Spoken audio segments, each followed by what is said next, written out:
네, 안녕하세요. 안랩에서 제안하는 클라우드 보안 전략 세션 발표를 담당하게 된 융합보안기술팀 김영봉 부장이라고 합니다. 저는 현재 그 안랩 클라우드 보안 제품인 CPP 기술 지원을 담당하고 있고요. 제가 22년도부터 시작했으니까 현재 한 3년차 정도를 달려오고 있습니다.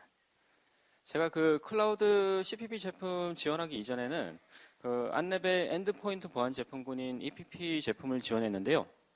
EPP에서 CPP로 넘어오다 보니까 초반에는 제가 클라우드와 관련된 그런 개념들이 사실 좀 거의 없었어요. 그래서 초반에는 굉장히 좀 어려움을 좀 겪었고요. 한 3년 정도 제가 CPP 제품을 좀 지원하다 보니까 나름대로의 뭐 클라우드 용어라던가 아니면 기술력들에 대해서 조금은 좀 공부를 해서 좀 더 높여가고 있는 과정으로 이 발표 자료를 만들게 됐습니다. 그래서 오늘 이 자리에 오신 여러분들께 조금 더 도움이 될 수 있는 바라는 마음으로 발표를 시작해 보도록 하겠습니다.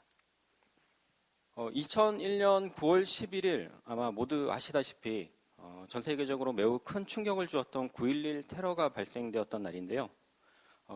미국뿐만이 아니라 전 세계 사람들이 매우 크나큰 충격을 받았고요. 이 당시에 사람들은 인터넷을 통해서 그리고 뉴스를 통해서 이와 같은 9.11 테러와 관련된 많은 정보들을 검색하고 이 당시에 이 사건 때문에 인터넷 사용량의 급증이라는 그런 현상이 발생되었습니다. 2009년으로 올라가면 2009년 6월 25일에는 너무나도 유명했던 팝의 황제인 마이클 잭슨의 죽음이 발생되었던 날인데요.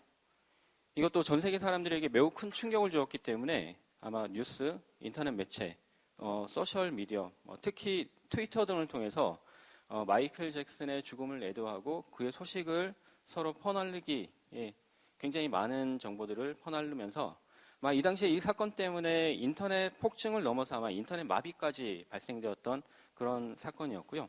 이런 사건 때문에 클라우드 인터넷 인프라에 대한 그런 제약사항을 깨닫고 클라우드 컴퓨팅의 필요성을 깨달았던 그런 사건이기도 합니다.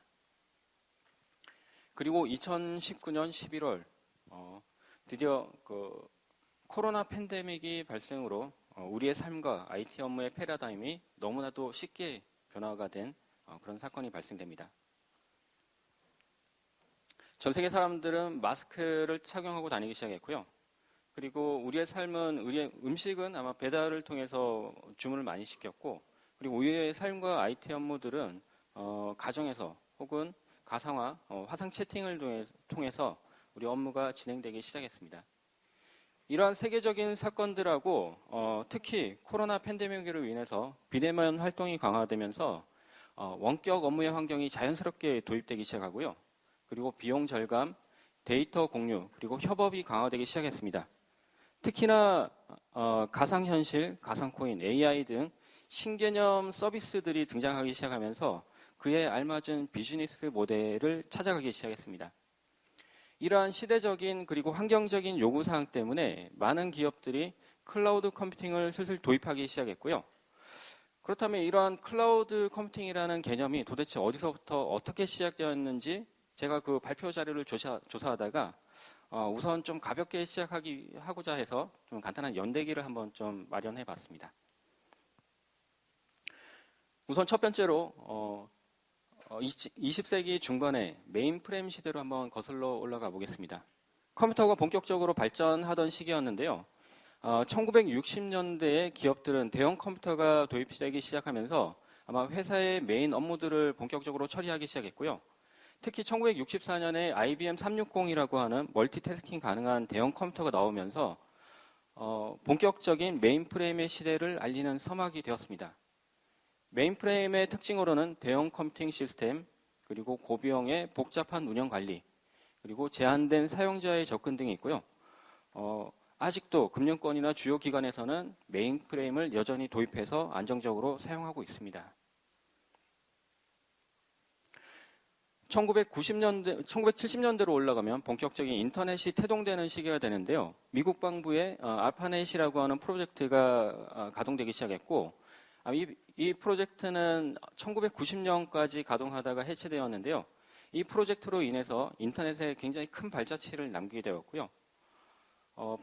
이 시대를 분산 컴퓨팅 시대라고 표현하는데, 이 시대의 특징으로는 개인용 컴퓨터가 슬슬 보급되기 시작합니다. 그리고 네트워크가 본격적으로 발전되기 시작하고요. 그리고 정보 공유, 자원의 활용이 가속화되기 시작합니다. 특히 이 시대에는 월드와이드웹하고 그리고 최초의 이메일이 발생되었고요. 그리고 DNS가 개발되는 등 인터넷과 관련된 초기 개념들이 슬슬 나오기 시작합니다. 그리고 1990년대에는 보다 강력한 컴퓨팅을 요구하는 과학 연구 분야, 그리고 엔지니어링 분야에서 그리드 컴퓨팅이라고 하는 개념이 등장하기 시작했는데요. 분산 컴퓨팅 자원을 하나의 가상 시스템으로 연결해서 강력한 컴퓨팅 성능을 제공하는 기능입니다. 그리드 컴퓨팅 개념이 등장하기 시작하면서 이 개념을 토대로 클라우드 환경에서 가장 핵심적인 기술인 가상화 기술의 발전을 촉진시키는 계기가 됩니다. 2000년대에 들어서는 웹 서비스하고 사스가 등장하기 시작하는데요. 이 사스는 웹 기반의 접근, 그리고 구독형 서비스, 자동 업데이트, 확장성이라고 하는 특징을 가지고 있습니다. 이 당시에 사스와 관련된 주요 업체로는 세일즈포스, 구글 앱스 등이 존재합니다. 그리고 현재 와서는 완연한 클라우드 컴퓨팅의 시대로 접하기 시작했는데요. 2006년에 아마존 웹 서비스를 시작으로 애저, 구글 클라우드, 알리바바 클라우드 등 세계적인 클라우드 그룹들이 생겨나기 시작했고요.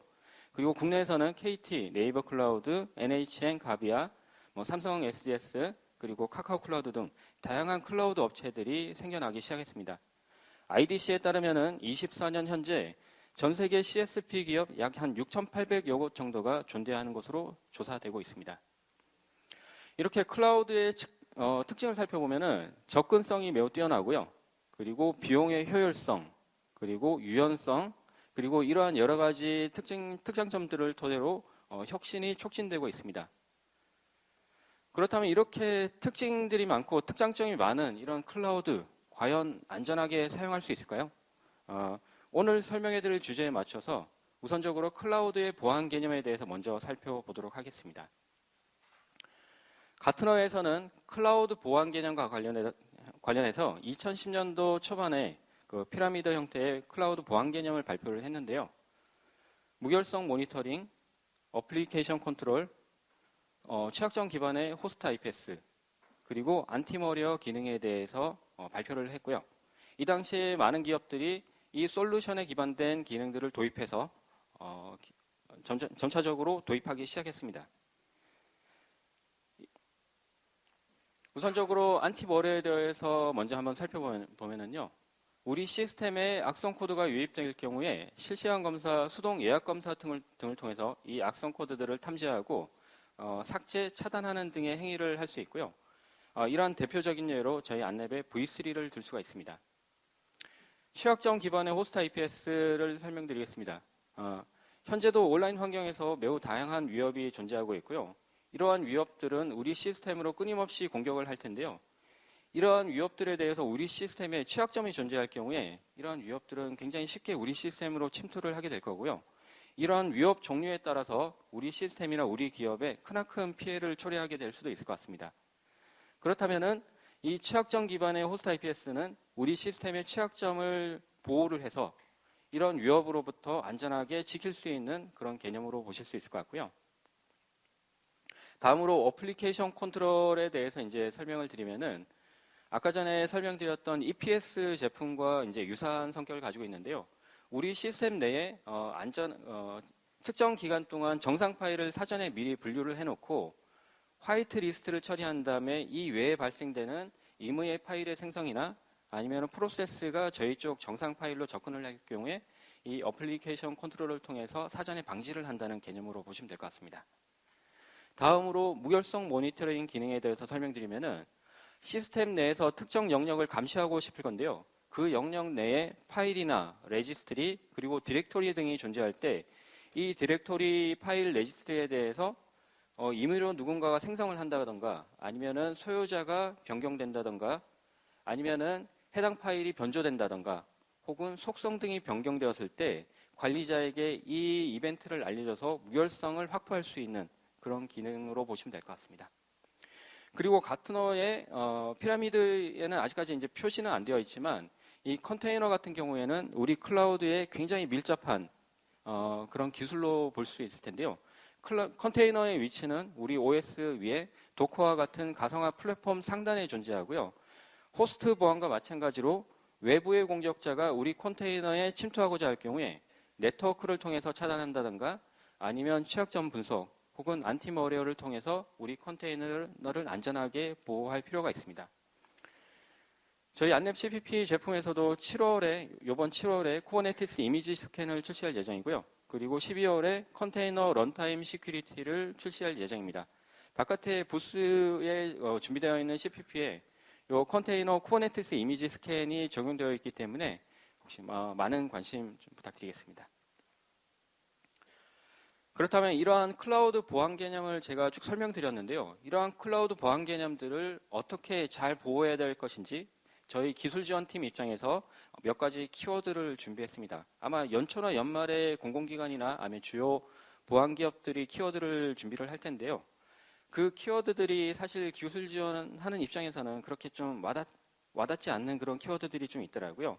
그래서 기술 지원하는 입장에서 좀 더 현실적이고 마음에 와닿는 키워드를 몇 가지 준비해 왔습니다. 우선 첫 번째로 클라우드 환경에서 가장 중요한 보안 요소인 클라우드 자격 증명을 첫 번째 키워드로 설명해 드립니다. 우리 전통적인 환경에서 온프레미스 환경에서는 시스템, 우리 인프라에서 발생되는 보안 사고에 대해서 전적으로 우리 기업이 다 책임을 져야 했었는데요.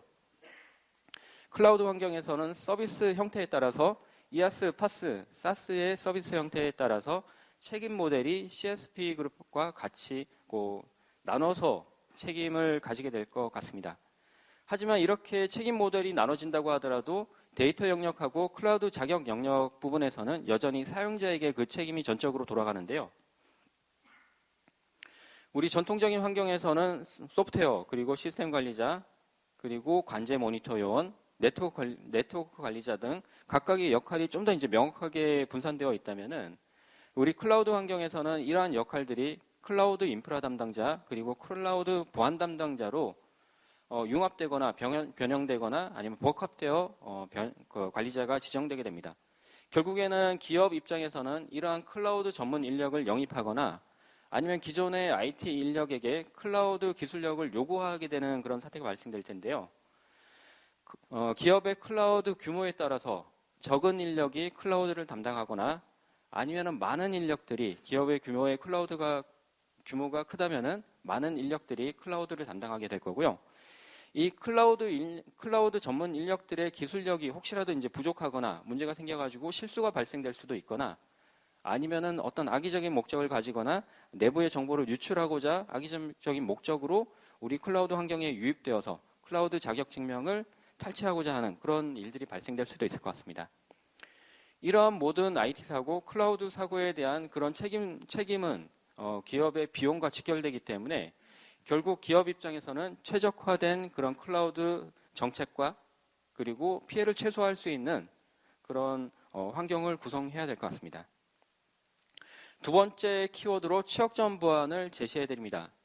아까 전에 설명드렸던 호스트 기반의 보호에 대해서 설명을 드린 건데요. 우리 전통적인 방식의 기업 IT 인프라 보호는 2중, 3중의 안전장치를 마련한 다음에 우리 내부에서도 핵심 자원에 대해서 망분리를 통해서 확실하게 저희 자산을 보호를 하고 있습니다. 그래서 악성 코드의 유입이라든가 아니면 외부자의 공격에 대해서 저희 보안 담당자들이 끊임없이 보호를 하고 있는데요. 이러한 클라우드 환경에서도 이러한 전통적인 방식으로 보안을 구성할 경우에 아마 배보다 배꼽이 더 큰 형태로 비용이 나가게 될 수도 있습니다. 그래서 이 클라우드의 특장점인 비용 효율성을 이제 맞추기 위해서는 우리 시스템에 필요한 최소한의 요건만 맞춰야 될 것으로 보이고요. 그래서 취약점 기반의 호스트를 보호할 수 있는 솔루션을 도입할 필요가 있을 것 같습니다.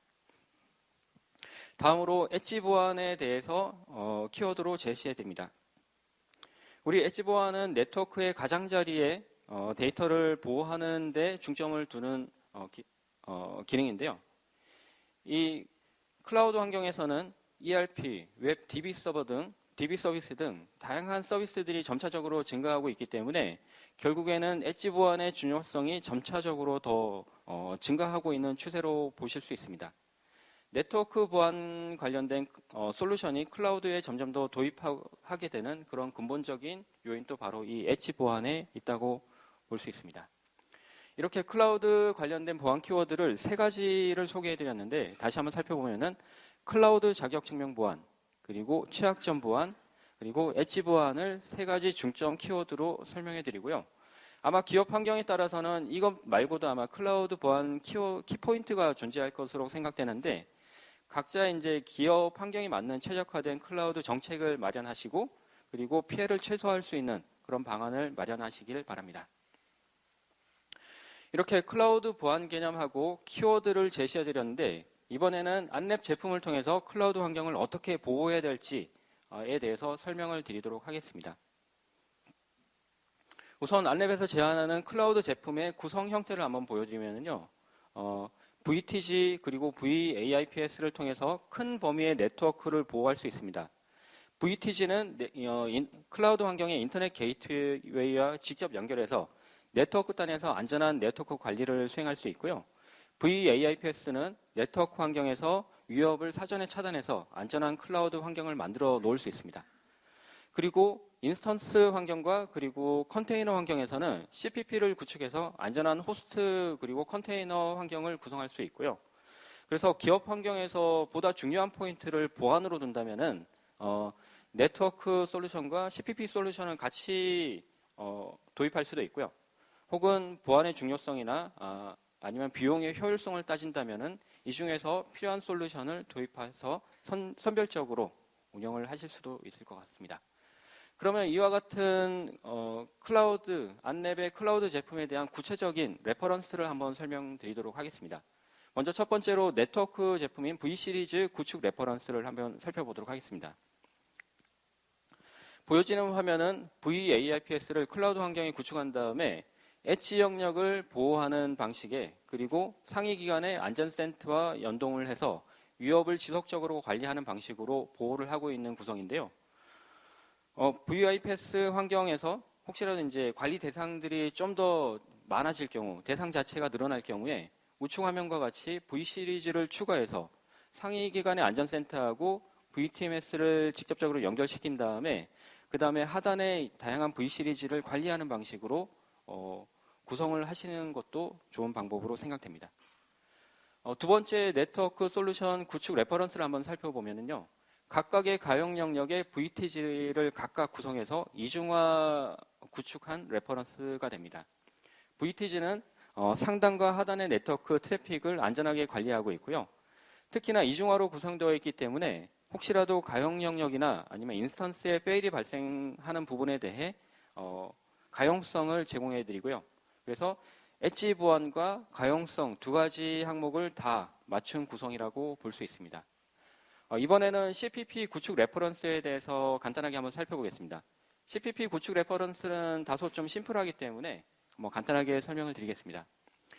외부와 100% 단절된 폐쇄망 형태의 구축 레퍼런스가 되고요. CPP 서버는 이중화 구성을 했고 그리고 VM 호스트 상단에 에이전트를 설치해서 V3, 호스트 IPS, 어플리케이션 컨트롤 그리고 무결성 제품을 구축을 한 고객사입니다. 민감 서버 그룹하고 개발망 서버 그리고 운영망 서버 그리고 다양한 그룹 형태로 나뉘어서 구성을 해놨고요. 그래서 각각의 그룹 형태에 따라서 최적화된 정책을 구성을 해놨습니다. 두 번째로는 온라인 환경의 클라우드 환경에 구성되어 있는 형태인데요. 대부분의 클라우드 환경, AWS, KT 클라우드, 네이버 클라우드 등 다양한 클라우드 환경에서는 다 싱글 매니지먼트에 에이전트를 붙여서 관리하는 방식이 되고요. 보통 관리 대상 수량은 보통 한 200대 미만이 거의 대부분입니다.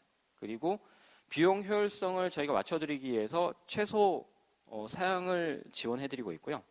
그리고 저희가 지금까지 지원해보니까 대부분 MSP를 통한 위탁 운영을 하는 편이 위탁 운영으로 관리를 하고 있었습니다. 그렇다면 그 네트워크 구축 레퍼런스하고 CPP 구축 레퍼런스를 봤는데요. 이번엔 보다 좀 직접적으로 운영 관리 형태를 확인하기 위해서 이런 고객사들의 호스트 IPS 탐지 레퍼런스에 대해서 한번 제가 조사를 해봤습니다. 해당 환경은 폐쇄망 환경 2곳하고 그리고 인터넷 환경 4곳에 직접 다니면서 조사를 했고요. 그리고 조사 기간은 2024년 5월에서 6월까지 한 30일 정도로 조사를 했습니다. 그리고 폐쇄망 관리 수량은 한 평균 1000대 정도가 되고요. 그리고 온라인 관리 수량은 폐쇄망 관리 수량 1000대, 온라인 관리 수량은 한 100대 정도 규모에 대해서 조사를 했습니다. 좀 더 세부적으로 보면은 폐쇄망 탐지는 탑10 기준으로 시그니처당 약 한 10,000건 정도가 평균적으로 탐지가 됐고요. 온라인 환경은 시그니처 탑10 기준으로 평균 약 한 1000건 정도가 탐지됐는데요. 이 탐지 건수하고 수량을 비교해 보면 사실 특이할 점은 없었던 것 같습니다. 하지만 건수 말고 탐지 종류에 대해서는 폐쇄망하고 온라인망에 명확한 차이가 보였는데요. 우선 폐쇄망 쪽의 탐지 형태를 한번 보시면은 SSH하고 SMB 위주의 탐지 현황이 보이실 거고요. 추정하는 바로는 아마 폐쇄망 환경에 도입되어 있는 솔루션에서 이 SSH하고 SMB 관련된 취약점 위주로 사용하는 로직을 사용하고 있지 않을까. 그래서 이런 폐쇄망 환경에서는 이런 도입된 솔루션의 보안을 좀 더 강화시킬 수 있는 의견을 전달해 드릴 수 있을 것 같고요. 온라인 환경에 탐지된 이 탐지 종류는 좀 생각보다 많기 때문에 잠시 후에 설명드릴 사항과 비교해서 설명드리도록 하겠습니다. 고객사 환경에서 탐지 레퍼런스로 조사한 표본이 많지 않기 때문에 저희 기술지원팀에서 좀 고민을 했는데요. 저희 기술지원팀에서 운영하는 클라우드 환경에 직접적으로 허니팟을 설치를 한 다음에 직접 호스트 IPS를 돌려서 얼마나 잘 탐지가 되고 있는지 한번 테스트 해보기로 했습니다. 구성한 허니팟은 알려져 있는 구성 형태인 T팟으로 구성을 했고요. 저희 기술지원팀에서 운영하고 있는 클라우드 AWS에 CPP 매니지먼트를 올려놓은 다음에 보여지는 그림과 같이 T팟은 총 4대, 그리고 저희 내부의 유관부서에 좀 요청을 해서 안랩에서 운영하는 허니팟에 2대를 설치해서 테스트를 진행했습니다. 좀 더 세부적으로 한번 설명드리면은 탐지 기간은 1차, 2차로 나눠서 진행을 했는데요. 클라우드에 올리다 보니까 지속적으로 탐지를 하면은 클라우드 비용이 기하급수적으로 올라가다 보니까 어쩔 수 없이 차수를 좀 나눠서 진행을 했고요. 탐지 방식으로는 좌측에 보여지는 그림과 같이 T팟에는 전체 시그니처 8,757개를 반영한 총 3대 인스턴스에 전체 시그니처를 반영했고요. 그리고 T팟 한 대하고 그리고 내부 허니팟에 추천 시그니처로 반영했습니다. 추천 시그니처 평균은 한 200개 정도가 되고요. 내부 허니팟에 전체 시그니처를 반영하지 못한 이유는 성능적인 부분으로 전체 시그니처를 반영할 경우에 혹시라도 허니팟이 멈출 수 있기 때문에 추천 시그니처로 반영하게 됐습니다. 탐지 결과 탐지 종류를 확인해 보니까 총 탐지된 시그니처의 종류가 72종이 나왔고요. 그리고 내부 허니팟에서 탐지된 종류는 6종류인데 여기서 내부 허니팟에 탐지된 종류가 좀 작은 이유가 내부 허니팟에서 사용하는 그 허니팟의 용도가 특정 목적을 가진 그 허니팟이기 때문에 아마 유입되는 종류가 좀 적게 나왔던 것 같습니다. 탐지 건수로는 T팟 전체 세대에 대해서는 총 96,600건이 탐지가 됐고요. T팟 추천 한 대에는 178건, 그리고 내부 허니팟의 추천은 385건이 발생되었습니다. CPP 구성 환경에서 탐지 현황은 다음과 같이 대시보드에 나오고 있고요. 바깥의 CPP 대시보드에도 마찬가지로 허니팟으로 구성해서 탐지 로그가 계속 올라오고 있기 때문에 좀 더 자세한 정보는 CPP 부스에서 확인하실 수 있을 것 같습니다. 그러면 이 허니팟에서 탐지한 구체적인 탐지 현황과 비교 정보를 한번 좀 설명을 드리면은 현재 허니팟에서 탐지된 탑10 시그니처 공격 순위 형태가 되고요. 전체 시그니처 8,757대를 적용시킨 T팟 세대에 대해서는 평균 탐지 건수가 32,000건이 나왔습니다. 그리고 추천 시그니처를 사용한 T팟 한 대, 그리고 허니팟 2대에 대해서는 평균 187건이 나왔는데요. 요 내용만 봐서는 전체 시그니처하고 추천 시그니처를 비교했을 때 왠지 전체 시그니처를 반영해야 될 것 같은 느낌이 듭니다. 하지만 아까 전에 설명드렸던 고객사의 온라인 환경과 비교를 해보니까 허니팟에서 탐지된 시그니처 그 종류하고 온라인 환경 추천 시그니처 탑 10에서 비교한 대상들 탑 5가 동일하게 탐지된 것을 확인할 수 있었고요. 이 허니팟에서 탐지한 기간 그리고 환경이 다르고 온라인 환경 고객사에서 탐지된 시그니처 형태가 다르기 때문에 탐지 기간 그리고 환경이 다른 점을 비교하면은 이 50%의 비교 수치가 나온 것도 생각보다 굉장히 좀 비슷하게 나온 것으로 좀 추정을 하고 있습니다. 더군다나 허니팟은 공격이 유입되는 형태의 탐지를 했기 때문에 고객사의 온라인 환경에서 유입되는 그런 일부 시그니처들이 실제 공격을 탐지하고 있는 것으로 보실 수 있는 현황으로 보여질 것 같고요. 좀 더 시사점을 한번 살펴보면은 전체 시그니처를 반영한 환경에서는 탐지 범위 자체는 굉장히 많을 건데요. 거기에 따른 클라우드 환경 인스턴스 성능 요구사항은 굉장히 높아질 거고요. 그에 따른 요구 비용 또한 많이 높아질 것 같습니다. 추천 시그니처를 사용하면은 탐지 범위 자체는 매우 적거나 적어질 것 같아요. 하지만 그 탐지 범위가 해당 시스템에 필요한 취약점 위주의 필요한 영역을 보호할 것이고, 그리고 요구 성능 또한 높지는 않고 요구 비용 또한 작아지기 때문에 결국 이 시그니처 사용하는 방식은 고객분들의 선택이겠지만 저희 기술 지원팀 입장에서 그리고 이번 탐지 테스트를 수행한 입장에서는 추천 시그니처를 권장해드릴 만한 그런 테스트 결과라고 볼 수 있을 것 같습니다. 그렇다면 이런 구축 레퍼런스, 운영 레퍼런스를 통해서 안랩 제품을 어떻게 사용해야 될지 그런 권장 방안에 대해서 설명드리도록 하겠습니다. 우선 네트워크 보안 제품인 VNW 제품에서 Secure VPC 기능을 먼저 권장해드립니다. Secure VPC는 다음과 같이 안전한 클라우드 인프라 접근을 구성할 수 있는데요. VTG의 SSL VPN을 통해서 외부의 접근을 안전하게 관리를 할 수 있고요. 그리고 인가된 사용자에 한해서 내부의 Secure VPC로 접근할 수 있도록 강력한 접근 제어를 제공할 수 있습니다. 그래서 강력한 접근 관리 그리고 제로 트러스트 기반의 네트워크 관리를 지원할 수 있는 기능으로 Secure VPC를 첫 번째로 권장해 드립니다. 두 번째로 호스트 IPS 추천 시그니처 기능을 권장해 드리는데요. 우리 시스템 내에 필요한 취약점만 보호해서 취약점 보호를 통한 보안 강화 그리고 불필요한 리소스 낭비 방지를 통한 비용 효율성 최적 증대를 꾀할 수 있습니다. 그리고 세 번째로 우리 인스턴스의 가용성을 보호하기 위해서 임계치 모니터링 기능을 권장해 드립니다. 제가 지금까지 CPP 기술 지원을 하면서 좀 느낀 점인데 서버에 대한 그 보안보다는 서버의 가용성하고 안정성이 훨씬 더 중요하다고 여겨지더라고요. 그래서 그런 가용성하고 안정성을 보장하기 위해서 저희 CPP에도 CPU 사용량 모니터링, 가용 메모리의 임계치, 잔여량 모니터링 통해서 시스템 임계치 관리 기능을 제공해드리고 있습니다. 그래서 시스템의 자원 사용률이 일정 시점까지 증가할 경우에 자동적으로 기능을 오프하고, 기능을 오프하면 보안홀이 발생되기 때문에 이러한 보안홀을 보호하기 위해서 자동으로 기능을 다시 활성화시키는 등 유연한 보안 기능을 사용할 수 있고, 그리고 시스템의 가용성도 확보할 수 있는 그런 기능으로 임계치 기능을 적극 권장해 드립니다.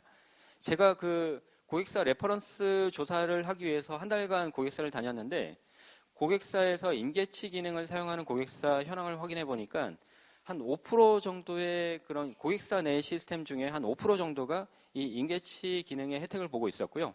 그리고 고객사 환경에서는 좀 보수적으로 임계치 모니터링 기능을 사용하는 고객사가 있었는데, 그런 환경에서는 10% 이상의 시스템들이 임계치 기능을 통해서 자동 기능이 오프가 되고 보안 기능이 다시 활성화되는 등의 그런 혜택을 보고 있었습니다. 발표 자료가 어느 정도 좀 마무리가 되었는데요. 한국 IDC에 따르면은 국내 퍼블릭 클라우드의 서비스 시장 전망이 2024년도에 한 5조 정도, 그리고 매년 한 10%에서 한 20% 정도의 성장률을 예상을 하고 있고요. 이런 클라우드의 기술력이 지속적으로 발전하면서 클라우드의 보안 위협 또한 지속적으로 좀 발전되는 것 같습니다. 그래서 우리 기업들은 소중한 자산을 보호하기 위해서 클라우드 보안 기술 및 방식 또한 지속적으로 발전해야 될 것 같고요. 저희 안랩 또한 그런 그 보안 위협에 대비하기 위해서 지속적으로 기술력을 발전시키고 여러분의 자산을 안전하고 확고하게 보호할 수 있도록 열심히 노력하도록 하겠습니다. 이상 준비한 발표를 모두 마치겠습니다. 경청해 주셔서 감사합니다.